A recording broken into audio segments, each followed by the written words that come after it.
Hello dear viewers and students. एक बारी आप सभी लोगों का फिर से स्वागत है हमारे इस यूट्यूब चैनल में जिसका नाम है ई टीचर।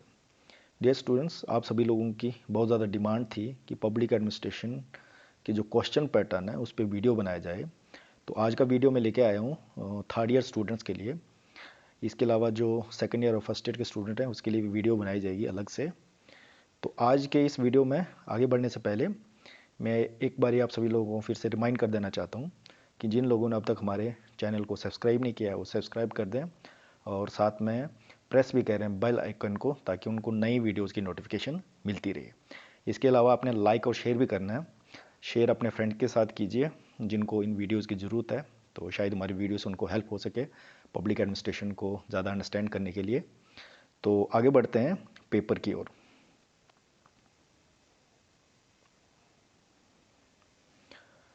तो आज का जो पेपर हमने लिया यहाँ पर पब्लिक एडमिनिस्ट्रेशन थर्ड ईयर के लिए, ये डीएससी का पेपर है।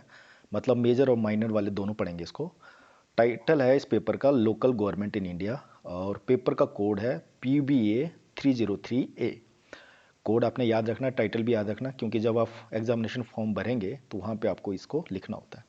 पेपर को अटेम्प्ट करने के लिए आपको 3 घंटे मिलेंगे और टोटल पेपर जो होगा 70 नंबर का। 30 नंबर की आपकी इंटरनल असेसमेंट होगी।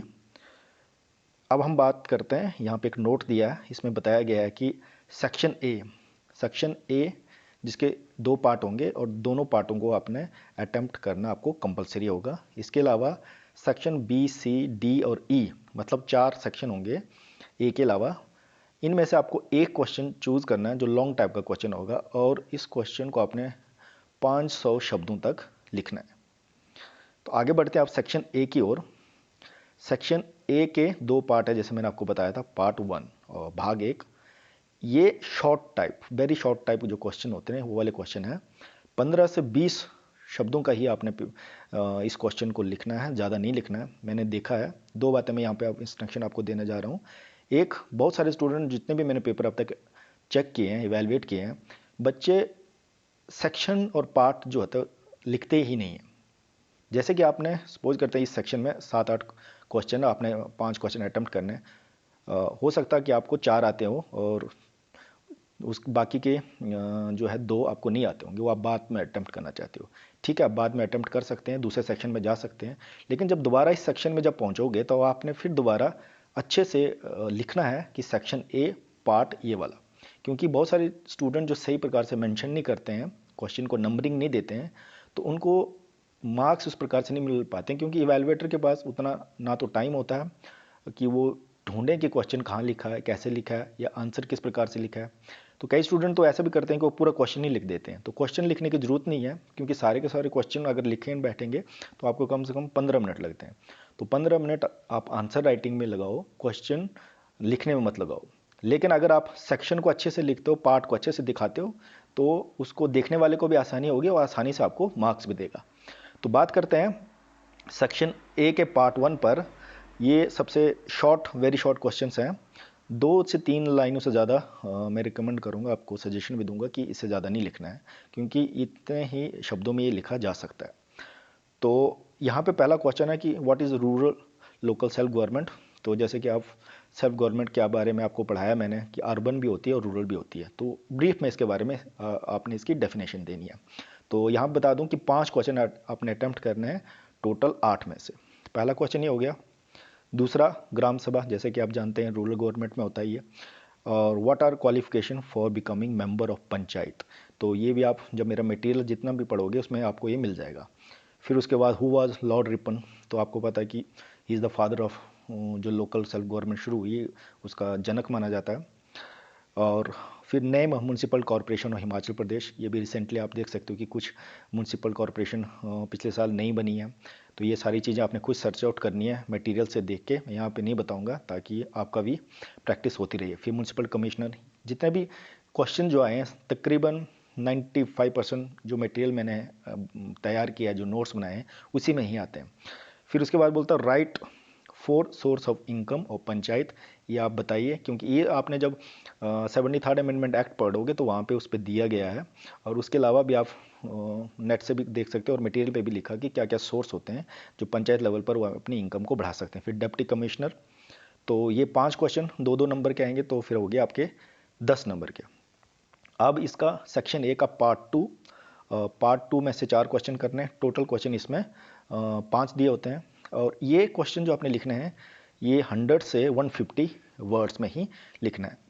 तो यहाँ पे लिखिए, पहला क्वेश्चन है कि right main feature of local self government की मेन फीचर क्या है। तो मेन फीचर में जैसे मैंने आर्टिकल्स दिए हैं उसमें, तो आर्टिकल ही लिखेंगे क्योंकि उसके मेन फीचर हैं, प्रोविजंस भी बोल सकते हैं।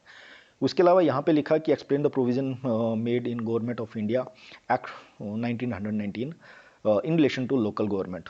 तो 1919 में बोल सकते हैं कि जो लोकल गवर्नमेंट की शुरुआत हुई थी, डिसेंट्रलाइजेशन की ज़्यादा शुरुआत हुई थी उस टाइम आपने, अगर ये फर्स्ट ईयर में भी दिया गया है लेकिन जो मैंने मटेरियल तैयार किया उसमें नहीं है। कुछ चीज़ें आपको आउट ऑफ सिलेबस या थोड़ा सा ज़्यादा डीप में आ जाती है, लेकिन आप उनको छोड़ सकते हैं। अल्टरनेटिव क्वेश्चन को आप ले सकते हो आसानी से, जो आपको 4 क्वेश्चन अटेम्प्ट करने हैं वो आप कर सकते हो। तो इस एक्ट में जैसे कि आपने कि दोहरी सरकार प्रणाली शुरू की थी अंग्रेजों ने, उसने बोला था कि कुछ सब्जेक्ट रिजर्व करने हैं, कुछ सब्जेक्ट ट्रांसफर्ड करने हैं। तो जब आप पढ़ोगे फर्स्ट ईयर का भी इसके साथ वो कर सकते हैं। थोड़ा सा और शायद इसमें भी मैंने दिया है, मेंशन किया है लोकल गवर्नमेंट का जो मैंने लेक्चर तैयार किया है। उसके बाद नेक्स्ट मेन फंक्शन ऑफ जिला परिषद, ये लिखना है। उसके बाद जो नेक्स्ट क्वेश्चन दिया कि right appointment of function of BDO, देखो ये बिल्कुल डीप और टेक्निकली सा क्वेश्चन पूछा है, तो आप इसको छोड़ सकते हैं। जैसे कि मैं बता रहा हूँ कि जितना मैंने पढ़ाया है, जितना मटेरियल तैयार किया है, उसमें से आप इस क्वेश्चन पैटर्न में से अगर 6 क्वेश्चन दिए हैं, 5 क्वेश्चन दिए हैं, 6 क्वेश्चन दिए हैं, 6 में से हमने 4 करने हैं, तो 4 क्वेश्चन आराम से आप अटेम्प्ट कर सकते हो। नेक्स्ट क्वेश्चन है explain the organisation of director of Panchayat Raj, ये भी मैंने दिया हुआ है। Describe the organisation of Nagar Panchayat, तो इसका मटेरियल भी वहाँ पे दिया है। अब 5 क्वेश्चन करोगे 4 नंबर के, तो आपके 20 नंबर हो जाएंगे। अब बढ़ते हैं सेक्शन बी, लॉन्ग टाइप के जो क्वेश्चन हैं। तो यहाँ पे हम बात करते हैं, जो पहला क्वेश्चन पूछा गया आपने यहाँ पर, तो explain the meaning, nature and importance of local government. तो पूरा का पूरा जो मटेरियल है किसी प्रकार से पहले मीनिंग या नेचर इंपॉर्टेंस की तरह से मैंने तैयार किया मटेरियल, इसको आप देख सकते हैं। या इसको छोड़ के आप दूसरा क्वेश्चन यहाँ पे और करके यहाँ पे अटेम्प्ट कर सकते हैं, जैसे कि लिखा है describe development of local self government during British rule, तो ये भी मैंने दिया है वहाँ पर। नेक्स्ट है सेक्शन सी, इसमें भी 2 क्वेश्चन पूछे जाएंगे। यहाँ पे जैसे बताया कि जो मेन अमेंडमेंट है, जो 73rd अमेंडमेंट के आपने जो प्रोविजंस हैं, जो आर्टिकल्स हैं, वो आपने लिखने हैं। और में आप कर सकते हैं कि explain the organisation function of panchayat samiti, ये भी मैंने दिया हुआ है, बिल्कुल आसान क्वेश्चन। फिर नेक्स्ट सेक्शन डी में आप जाते हैं, तो इसमें दिया कि describe organisation and function of municipal corporation, this is also given. और अगर इसको आप छोड़ना चाहते हो तो यहाँ पे आगे आप देख सकते हो कि बिल्कुल सिंपल तरीके से क्वेश्चन पूछे गए हैं, ज़्यादा घुमा फिरा के क्वेश्चन नहीं पूछे गए हैं। राइट इन डिटेल ऐसे on 74th amendment on Indian constitution, तो इस 74th अमेंडमेंट में पूरा मैंने एक्सप्लेन किया कि कब आया है, इसके पीछे कितना थोड़ा हिस्ट्री रहा है, और इसके मेन प्रोविजंस आर्टिकल सब कुछ दिए हैं। Section E, describe organisation and function of state department of rural development and Panchayat Raj in Himachal Pradesh, तो इसका मटेरियल भी मिल जाएगा आपको, लेकिन थोड़ा सा आपको सोच समझ के, और जो कुछ ए सेक्शन में होगा, कुछ दूसरे यूनिट में बोल सकते हैं वहाँ होगा, तो वहाँ से आपको थोड़ा सा मटेरियल को कैसे प्रेजेंट करना है उसके लिए थोड़ा सा वर्कआउट करना पड़ेगा जब आप अटेम्प्ट करने लग पड़ते हैं। लेकिन ठीक है, आपको लगता है कि इतना ज़्यादा काम नहीं करना है, आप सीधे ही जाके दूसरा क्वेश्चन अटेम्प्ट कीजिए। ये बिल्कुल आसान और सही तरीके से पूछा, और क्वेश्चन को अटेम्प्ट करना ऐसे कीजिए जिसको आसानी से आप अटेम्प्ट कर सको। जैसे यहाँ लिखा है कि what are the reason for the poor financial position of local self government, तो हमारे जो सेल्फ गवर्नमेंट है किस प्रकार की उनकी वित्तीय पोजीशन खराब है, उसके लिए आप वो बहुत सारे पॉइंट मैंने वहाँ पे लिखे हैं, और उनको कैसे इंप्रोवाइज़ करना है उसके लिए आप सजेशन भी दे सकते हैं। तो आप अपने आसपास भी चीज़ें, सराउंडिंग में जिस एरिया में रहते हैं वहाँ पे आप, मैक्सिमम हम रूरल एरिया में रहते हैं या अर्बन एरिया में रहते हैं, तो हम जानते हैं कि हमारे एरिया में किस प्रकार से जो सिस्टम है फाइनेंस का पूर क्यों है। तो ये पेपर ख़त्म हो गया, अब हम बढ़ते हैं फाइनेंशियल एडमिनिस्ट्रेशन की ओर। तो पैटर्न आपको पता चल गया, जैसे टाइटल फाइनेंशियल एडमिनिस्ट्रेशन, इसका कोड आपने PUBA 306 याद रखना, 3 घंटे टाइम, 70 नंबर का पेपर। सेक्शन बिल्कुल सेम रहेंगे। सेक्शन A जिसके 2 पार्ट होंगे, उसके बाद B, C, D और E। तो फाइनेंशियल एडमिनिस्ट्रेशन से किस प्रकार से क्वेश्चन जो पूछे गए हैं पार्ट ए से, जैसे यहाँ पे लिखा है कि डिफाइन पब्लिक फाइनेंस। देखो पब्लिक फाइनेंस और प्राइवेट फाइनेंस डिफरेंट है, तो पब्लिक फाइनेंस की डेफिनेशन क्या होनी चाहिए वो मैंने अपने मटेरियल में दी है, वहाँ से आप देखेंगे। फिर उसके बाद फिस्कल फेडरलिज्म, मतलब सेंटर और स्टेट के बीच में जो वित्त का क्या बोलते हैं पावर की विभाजन किस प्रकार से, जिस प्रकार से पावर ऑफ फेडरलिज्म है उसको अगर फिस्कल फेडरलिज्म, मतलब जो संघवाद है वो मनी का, पैसे का सेंटर और स्टेट के बीच कैसा है। फिर फाइनेंशियल डेलीगेशन, क्वेश्चन बिल्कुल आसान। Goods and service tax GST, इस पे भी आपको पूरा मटेरियल मिलेगा। फिर रूल ऑफ लैब्स, ये जैसा कुछ चीज़ आपको टेक्निकल आ जाती है लेकिन उसको आप छोड़ भी देते हैं, तो रूल ऑफ लैब्स आपको मैं बता देता हूँ कि जब कोई भी बिल आप इंट्रोड्यूस करते हैं और वो बिल उसी दौरान, मतलब उसी समय जो सेशन बैठा होता है उस टाइम वो पास होना चाहिए, जब पास नहीं हो पाता है तो वो लैप्स हो जाता है, मतलब उसको दोबारा इंट्रोड्यूस करना होता है, चाहे पार्लियामेंट की बात करो या बात करो स्टेट लेजिस्लेचर की। फिर उसके बाद कंटीजेंसी फंड जो इमरजेंसी में यूज़ होती है। ऑडिटिंग, पैसा जब विभिन्न विभागों में जाता है तो किस प्रकार से ऑडिट होता है, उसका लेखा परीक्षण कैसे होता है। सप्लीमेंट्री ग्रांट्स, अधिक मनी या एक्स्ट्रा मनी भी आप मांग सकते हैं, तो इसका पूरा प्रोसेस होता है, तो ये आपने लिख सकते हैं। उसके बाद नेक्स्ट 100 टू 150 के वर्ड्स के जो क्वेश्चन आपने 4 अटैम्प्ट करने हैं 6 में से। तो स्कोप ऑफ फाइनेंशियल एडमिनिस्ट्रेशन बिल्कुल सिंपल पॉइंट्स हैं। जैसे अगर 100 से 150 शब्द का है तो 5 पॉइंट आप, मैंने 10 दिए होंगे 12 दिए होंगे, उसमें से आप 5 पॉइंट लिखोगे तो आराम से आपका अच्छे मार्क्स मिलेंगे। उसके बाद explain the reason of increase in public expenditure, तो पब्लिक एडमिनिस्ट्रेशन को आपने अंडरस्टैंड कर ही लिया होगा कि विभिन्न प्रकार की सर्विसेज हम शुरू कर रहे हैं, बहुत सारे खर्चे होते हैं उसके लिए, कई स्कीम चलाने के लिए। तो जैसे जैसे आबादी बढ़ रही है, स्कीम्स को बढ़ाया जा रहा है, सर्विसेज को बढ़ाया जा रहा है, तो एक्सपेंडिचर भी बढ़ते जा रहे हैं। इसको आप खुद ही मतलब इमेजिनेट कर सकते हैं, थोड़ा सराउंडिंग में देख के इन पॉइंट को खुद ही लिख सकते हैं, और वैसे भी मैंने वहाँ पर लिखे होंगे इसके पॉइंट। फिर बजट के टाइप्स। फिर नेक्स्ट यहाँ पे लिखा है ऑब्जेक्ट्स ऑफ टैक्स, तो ये इंग्लिश में थोड़ा यहाँ पे गलत शायद मिस स्पेल्ड है, यहाँ पर ये ऑब्जेक्टिव्स होगा कि कर के क्या उद्देश्य है, कर क्यों हमने इकट्ठा करना है। फिर कंपोजिशन ऑफ फाइनेंस कमीशन, तो फाइनेंस कमीशन देखो आप फाइनल ईयर में पहुंच चुके हैं, फाइनेंस कमीशन आपने सेकंड ईयर में भी पढ़ा है और फर्स्ट ईयर में पढ़ा है। फिर discuss about the ware of budget, तो 4 क्वेश्चन आपने अटैम्प्ट किए 5 नंबर के, 20 मार्क्स हो गए। फिर पार्ट बी, अब आपने लॉन्ग टाइप के क्वेश्चन अटैम्प्ट करने हैं, 500 शब्दों का लिखना है। तो यहाँ पे जो पहला क्वेश्चन यहाँ पे लिखा है कि discuss the scopes and importance of public finance, तो बिल्कुल स्कोप्स एंड इंपॉर्टेंस के पूरे 10-10, 12-12 पॉइंट मैंने लिखे हैं, उनको आप सुनिए और अपने पेपर में लिखिए। नेक्स्ट और में दिया है वो discuss the financial relation between centre और स्टेट, देखो इसको भी मैंने अच्छे से बनाया हुआ है, इसको आप देख सकते हैं कि किस प्रकार से फाइनेंशियल रिलेशनशिप किन किन आर्टिकल्स के अंतर्गत बनता है सेंटर और स्टेट के बीच में। उसके बाद पार्ट सी में आपने लिखना है कि discuss the principle of sound budget, तो साउंड बजट कैसे बना सकते हैं, ये पॉइंट्स भी मैंने दिए हैं, इसके प्रिंसिपल जो भी हैं।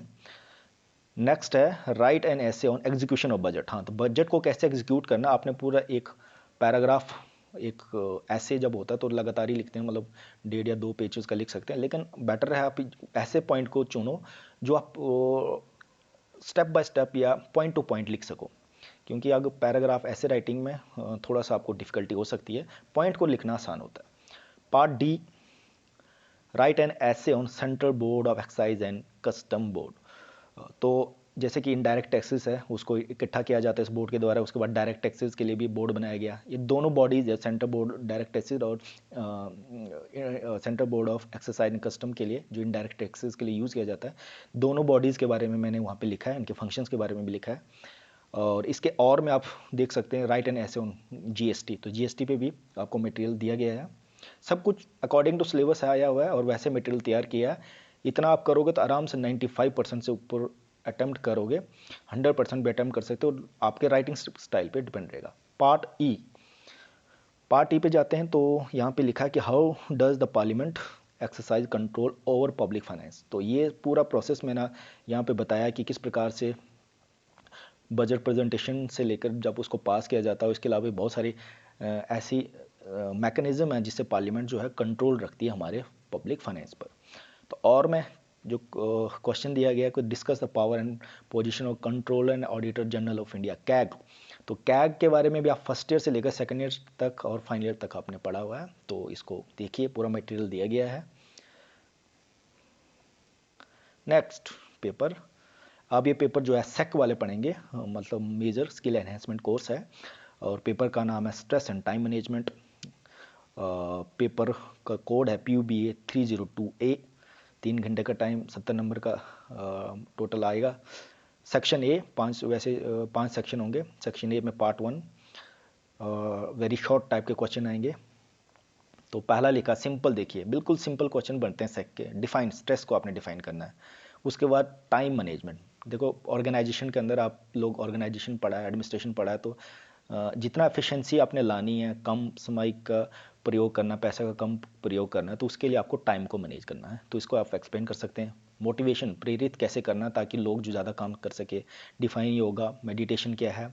टाइम वेस्टर और टाइम सेवर मैंने वहाँ पे लिखा है, तो टाइम वेस्टर कौन से होते हैं वो आप यहाँ पे करना है अपने डिफाइन। फिर यहाँ पे करना कि वर्क प्लेस पे डिस्ट्रैक्शन, मतलब कार्यस्थल पे विभिन्न प्रकार की जो डिस्ट्रैक्शन हो सकती है, ध्यान को आपका आवंटन कर सकती है, तो उसके बारे में अपने लिखना है। उसके बाद नेक्स्ट क्वेश्चन लिखा है right down the benefit of time management. तो ये कौन इस नहीं इसके बारे में लिख सकता, मतलब आप जरूरी नहीं कि इसके लिए लिखने के लिए आपको कोई बुक कंसल्ट करनी पड़ेगी। आप लोग अगर अपना टाइम अच्छे से मैनेज करते हैं तो you can write easily the points of this question. Then we will move towards part second इसी सेक्शन का। तो इसमें से आपको पता है कि पार्ट 2 में आपको 6 क्वेश्चन दिए जाएंगे, और 6 में से आपने 4 अटैम्प्ट करने होते हैं, और 100 से लेकर 150 शब्दों में लिखना होता है। तो पहला लिखा कि discuss the effect of stress on body. Body पे जब आपको स्ट्रेस हो जाए तो उसका इफेक्ट क्या है, वो वर्क प्लेस पे क्या क्या कॉजेज़ है स्ट्रेस होने के। फिर राइट डाउन द ऑब्जेक्टिव और टाइम मैनेजमेंट, उसके उद्देश्य बताने टाइम मैनेजमेंट के। फिर discuss the main techniques of time management.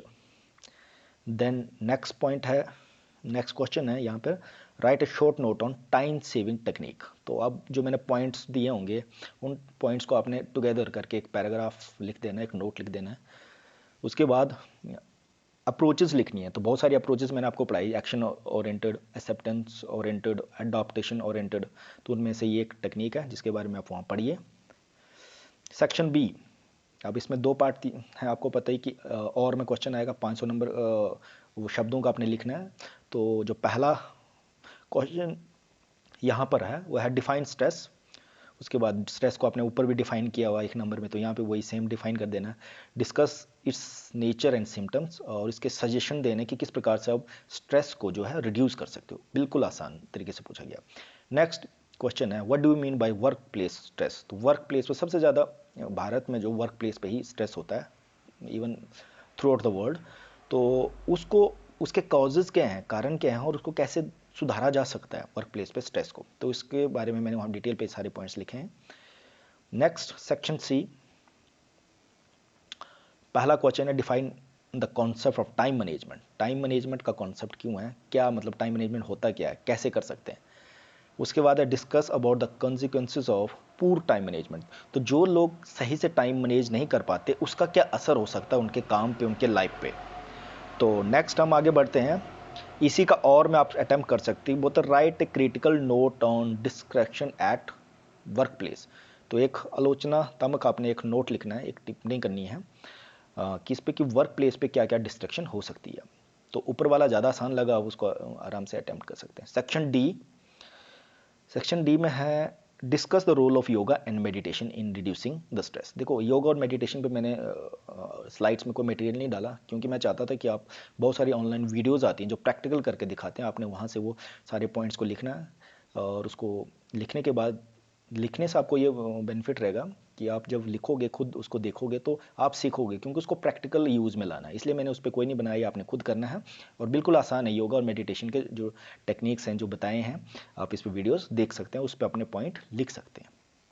अब और में क्या लिखा है, Buddha define the term self awareness and motivation and also discuss इस इंपॉर्टेंस। तो किस प्रकार से आप अपने आप को अवेयर कर सकते हैं कि अगर स्ट्रेस हो रहा है तो पहले तो आपने जानना कि स्ट्रेस किस वजह से हो रहा है, और किस प्रकार से आप मोटिवेट कर सकते हैं कि ताकि वो स्ट्रेस दूर हो, और इसकी क्या इंपॉर्टेंस है, ये चीज़ आपने यहाँ पे लिखनी है।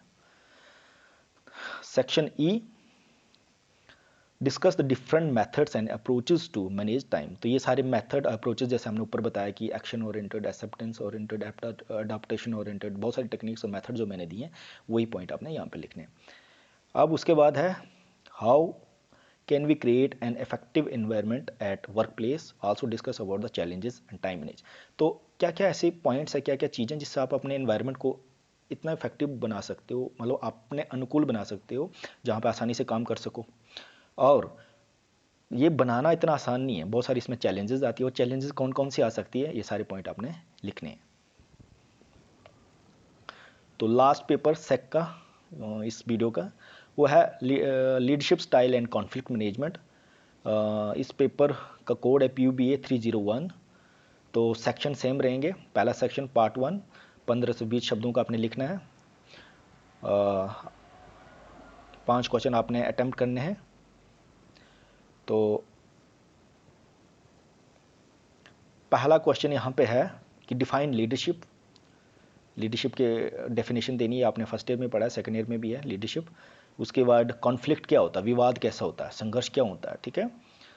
उसके बाद यहाँ पे एक क्वेश्चन पूछा गया, write down the methods given by MP Follett. तो MP फॉलेट एक थिंकर है। ये थिंकर हमारे जब आपने थिंकर्स की बुक पढ़ी उसमें भी नहीं दिया गया, लेकिन थोड़ा सा ज़्यादा डीप पूछ लिया, ये PG लेवल का है तो ठीक है, इसको हम छोड़ सकते हैं। उसके बाद नेगोशिएशन क्या होता है, ये हम लिख सकते हैं। लीडरशिप के अलग अलग स्टाइल हैं वो आपने लिखने हैं। उसके बाद इंटरपर्सनल कॉन्फ्लिक्ट, ठीक है, तो दो व्यक्तियों के बीच में किस प्रकार से कॉन्फ्लिक्ट हो सकता है वो आपने यहाँ डिफाइन करना है। उसके बाद गोल कॉन्फ्लिक्ट, तो गोल मतलब उद्देश्य, लक्ष्य के आधार पे भी कॉन्फ्लिक्ट हो सकते हैं दो लोगों के बीच ऑर्गेनाइजेशन के अंदर, तो इसको आपने लिखना है। फिर आपने लिखना है कि right down the consequences of functional conflict. अब हम पार्ट 2 में आएंगे, और पार्ट 2 में आपको पता है कि 6 में से 4 क्वेश्चन आपने अटेम्प्ट करने हैं 100 से 150 के बीच में के जो शब्द हैं। तो राइट डाउन द, पहला क्वेश्चन यहाँ पे दिया कि right down the 5 function of leadership. तो लीडरशिप क्यों बनाया जाता है, उसके क्या फंक्शन है, ये आपने 5 इसके फंक्शन लिख सकते, 5 ही लिखना है। ऐसा नहीं कि आपसे जैसे मैंने अगर 10 दिए होंगे उधर किताब में तो आपने 10 के 10 लिख दिए। जितना आपसे पूछा गया मटेरियल उतना ही देना है, उससे एक्स्ट्रा नहीं देना है। नेक्स्ट है discuss the qualities of leadership. ये पॉइंट भी मैंने बिल्कुल सारे दिए हैं, 5 पॉइंट से ज़्यादा नहीं लिखना है। इतने मतलब अगर 100 से 150 ये शब्दों का पूछा जा रहा है और 5 नंबर का, तो इतना ही लिखना आपने। नेक्स्ट है discuss the role of bargaining in conflict management. ये भी दिया है। Explain the nature of organisation conflict, this is also given there. उसके बाद write down the modes of resolution of conflict, ये भी दिया है। उसके बाद discuss the causes of conflict. तो जैसे कि इसमें write down the mode of resolution, जो कॉन्फ्लिक्ट है कुछ ऐसे टिपिकल हैं जिसको आप लिखना थोड़ा आपको मुश्किल लगता है, उसको आप छोड़ सकते हैं, लेकिन आराम से आप 4 क्वेश्चन अटेम्प्ट कर सकते हैं अगर आपने मेरे जो स्लाइड्स हैं, जो मटेरियल को अच्छे से पढ़ा है, अंडरस्टैंड किया है। तो नेक्स्ट सेक्शन भी लॉन्ग टाइप पे चले जाएंगे। अब यहाँ पे लिखा है कि डिफाइन लीडरशिप। लीडरशिप क्या होता है, इसका डेफिनेशन देना है। उसके बाद discuss function and qualities of leadership, बिल्कुल आसान। अब आपने थोड़ा सा लीडरशिप को एक पेज पर डिफाइन करोगे और उसके बाद 10-10 पॉइंट दोनों को लिख दोगे तो आराम से आपका 5 पेजेस का ये क्वेश्चन बन जाता है। फिर साथ में यहाँ पे है critically examine the various leadership style. तो देखो यहाँ पे तीसरे और चौथे पे मुझे ये दिखाई दे रहा है यहाँ पे कि ये आपने दोनों क्वेश्चन अटैम्प्ट करने, क्योंकि और ने दिया है तो आप इसको इस हिसाब से अपना मटेरियल रखना कि 2.5 पेज का आ जाए। देखिए कि डिफाइन किया आपने लीडरशिप को, उसके बाद फंक्शंस 5 लिखिए, क्वालिटीज़ भी 5 लिखिए। उसके बाद क्रिटिकली एग्जामाइन करना आपने जो अलग अलग स्टाइल दिए हुए हैं ना, उसमें बहुत सारे स्टाइल हैं, formal, informal, democratic, but participative करके जो स्टाइल दिए हैं, 5 स्टाइल यहाँ पे लिख लिया। 5 स्टाइलों के बाद अपना क्रिटिसिज्म देना, आलोचना करनी है कि ये किस प्रकार से खराब हो सकते हैं। जब आलोचना करते हैं तो आलोचना मतलब बुराई करनी है आपने उसकी, क्रिटिकली देखना आपने उसको। तो इस प्रकार से ये यहाँ पे ध्यान देना है कि अटेम्प्ट कैसे करना है, इस पे ज़्यादा हम फोकस करेंगे। यहाँ पे आपने देखा कि मैंने ये आपको ये बताया कि यहाँ पे कितना लिखना है पहले 3 पार्ट में, और 4 में कितना लिखना है, ताकि आपकी बैलेंस करके लिखना चाहिए। ऐसा नहीं कि एक चीज़ आपने ज़्यादा लिख दी और दूसरे कम लिख दी, फिर मार्क्स इक्वली होते हैं। अब यहाँ पे दोनों हम मान सकता हूँ कि 5 और 5 नंबर का, ये दोनों 3 और 4 कंबाइंड क्वेश्चन है, लेकिन इसका भाग बना दिया उन्होंने यहाँ पे। सेक्शन C, और इसमें जो क्वेश्चन पूछा गया है पहला बोलता discuss the various causes of organization conflict and give suggestion to resolve the organization conflict। तो बोलते क्या क्या कारण हो सकते किसी ऑर्गेनाइजेशन में, संगठन में कॉन्फ्लिक्ट, विवाद होने के, और उनको कैसे दूर किया जा सकता है। ठीक है, नेक्स्ट है डिफाइन कॉन्फ्लिक्ट एंड डिस्कस इस डिफरेंट रोल। डियर स्टूडेंट, यहाँ पे थोड़ा सा मेरे को ये लग रहा है कि यहाँ पे कुछ राइटिंग का थोड़ा मिस्टेक लग रहा है। यहाँ इन्होंने और नहीं दिया है, तो मतलब एक क्वेश्चन अटैम्प्ट करना है। थोड़ा सा मुझे यहाँ पे मुझे भी कन्फ्यूजन लग रहा था कि दोनों का और नहीं दिया, तो इसका मतलब ये था कि दोनों में से हाफ हाफ करना है, लेकिन यहाँ पे अटैम्प्ट 1 क्वेश्चन दिया है, तो लेकिन और नहीं किया इन्होंने। तो 500 शब्दों का लेना, आपने एक क्वेश्चन अटैम्प्ट करना है, 5वां करना है या आपने 6ठा करना है। फिर सेक्शन डी, तो सेक्शन डी पर जब आते हैं तो इसका पहला क्वेश्चन उन्होंने कैसा बताया है, इसने बताया है कि discuss the various techniques of negotiation करने के लिए, वार्तालाप करने के लिए अलग टेक्निक्स मैंने वहाँ बताए हैं। फिर 8वां क्वेश्चन मतलब और मैं यहाँ पे दिया है कि discuss the bargaining strategies in negotiation. तो नेगोशिएशन में बार्गेनिंग की कुछ स्ट्रेटेजीज जो मैंने बताई है। तो इन दोनों में से जो क्वेश्चन आपको ईजी लगता है, अटेम्प्ट करने में आसान लगता है, वो आप लिख सकते हैं। उसके बाद सेक्शन ई, लास्ट सेक्शन, इसमें दिया है कि right A note on conflict management. तो नोट जब भी आप लिखते हैं, आप पॉइंट्स में नहीं लिखने हैं, ये बड़ा इंपॉर्टेंट बात होती है कि क्या पूछा और कैसे। अब मैंने शायद कॉन्फ्लिक्ट मैनेजमेंट के पॉइंट्स दिए होंगे 10 करके 1 2 5, आपने वैसे नहीं लिखना। अब उन पॉइंटों को आपने पैराग्राफ में, एक नोट में लाना, और 1.5-2 2.5-3 पेजेस तक का उसको बनाना है। पहले एक पॉइंट को लिखिए, एक पैराग्राफ में 2 तक उसको ही एक्सप्लेन कीजिए, फिर दूसरे पैराग्राफ में दूसरा पॉइंट लाए। तो उन्हीं पॉइंटों को आपने ब्रॉड करके लिखना है, पर पॉइंट्स में नहीं लिखना है, पैराग्राफ में लिखना है। फिर उसके बाद इसमें और मैं आपको दिया कि discuss the main feature of arbitration and conciliation amendment act 2015। तो ये आर्बिट्रेशन एंड कॉन्सिलिएशन जो एक्ट आया, ये 1996 में आया, अगर मुझे डेट में अगर थोड़ा मिस्टेक नहीं हो रही, पर आप चेक कर सकते हैं। 1996 में ही ये पहली बार ये एक्ट बनाया गया था कि अगर जब विवाद हो जाए ऑर्गेनाइजेशन के बीच में, संघर्ष हो जाए, कॉन्फ्लिक्ट हो जाए, तो उसको कैसे दूर करना है, तो उसके लिए पूरा एक एक्ट बनाया गया था। लेकिन 2015 में इस एक्ट को दोबारा से अमेंडमेंट किया गया, संशोधन किया है, कुछ नई चीज़ें इसमें डाली गई है। तो जो अमेंडमेंट के बारे में ही पूछा है, तो एक्ट का मैंने अमेंडमेंट में जो जो चीज़ें उसमें डाली है, जो जो प्रोविज़न डाले हैं, उन्हीं पे मैंने उस पर डिस्कस किया है, उसी को मैंने डाला है। तो इन दोनों में से आप अटेम्प्ट कर सकते हैं जो आपको सही लगता है। तो डियर स्टूडेंट, होपफुली कि हमने ब्रीफ में करने की कोशिश की, क्योंकि वीडियो बहुत ज़्यादा लंबा हो सकता था। आपसे क्वेश्चन देखना चाहते थे, क्वेश्चन आपने देख लिया। अब अपने लेवल पे भी आप इस क्वेश्चन को देखिए, मटेरियल के साथ मैच कीजिए, और अपना एक प्लान बनाइए कि आपने आपको जब क्वेश्चन पूछा जाएगा तो आप किस प्रकार से अटैम्प्ट कर सकते हैं। और साथ में प्रैक्टिस भी कीजिए, एग्ज़ाम से 1 महीने पहले आपको ज़रूर प्रैक्टिस करनी चाहिए। क्वेश्चन अपना खुद का तैयार करके इस फॉर्मेट में ऐसे बना के तो उसको लिखना चाहिए, ताकि आपको एग्ज़ाम में किसी भी प्रकार की दिक्कत ना हो। तो वीडियो अगर अच्छा लगे तो इसको लाइक ज़रूर करना है, शेयर भी करना है, और चैनल को सब्सक्राइब भी करना है। और हमारे साथ जुड़े रहिए, और फिर मिलते हैं नेक्स्ट वीडियो में।